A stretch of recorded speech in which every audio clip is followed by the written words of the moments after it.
3RW Breakfast. Well, we read in The Age today that lockdown unfortunately drove many people to the bottle, but experts say we should be using Christmas as an opportunity for a booze reset.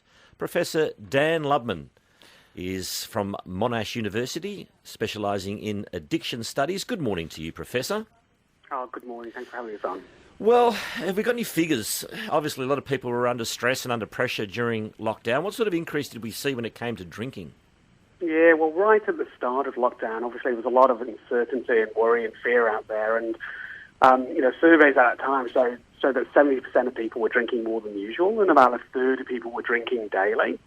And what was really important there was around a third of people who bought alcohol said they were either concerned about their own drinking or someone in their household.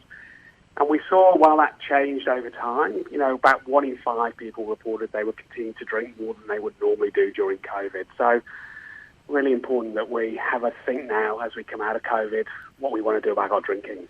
Is this a theme that's gone back in history, Professor? Do people turn to alcohol when times are tough or they're under stress? Absolutely. I mean, I think what's really clear that whenever there's sort of made issues of sort of mass trauma, whether that's wars, whether that's terrorist attacks, whether that's natural events like bushfires, people tend to turn to alcohol to cope with the uncertainty around that and the fear around that. And so, we see as a population our alcohol consumption increases. The mindset might be, we're speaking with Professor Dan Lubman from Monash. Dan, the problem may well be that people obviously worried about how to deal with and cope with the COVID pressures, and obviously taken to drinking. And now we've come out of it, and people have said, "Well, yeah, we somehow got through it." And now's the time to actually celebrate. It's Christmas time. It's catching up with people. Aren't we sort of on a bit of a continuum there? And you want to enjoy Christmas, and one of the ways of doing that is with celebrating, having friends around, having a drink. What's the trigger that you say, okay, is that okay, but you've got to start to have a bit of a reset next year? Yeah, I think what we've all done through COVID, COVID has really shaken us up this year, hasn't it? It's made us rethink so many things in our life. It's made us think about how we work, how we connect with other people.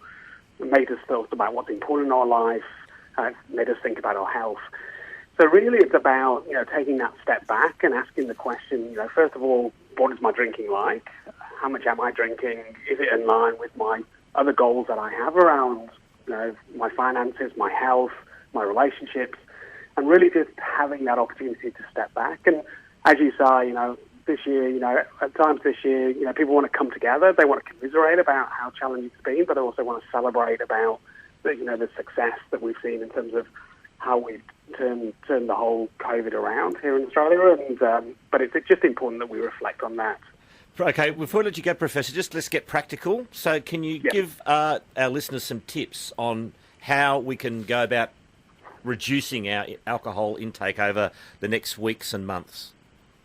Yeah, I think the top tips I would say would be, first of all, it's about, setting a limit, knowing how much, pre-planning how much do you actually want to drink and counting your drinks during the night, having a few alcohol-free drinks during the week, so making sure you say which days am I not drinking, making sure you swap to low or no alcohol alternatives, making sure you don't drink on an empty stomach and keep that fluid up.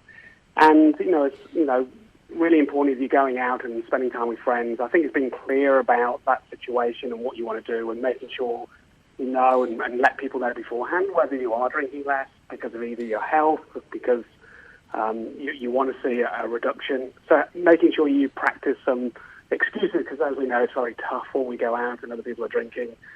Everyone wants you to catch up with them. So making sure you have some useful phrases to say whether you're a designated driver, whether you're on a health kick, or whether you've got a big day the next day and you want to watch what you're drinking.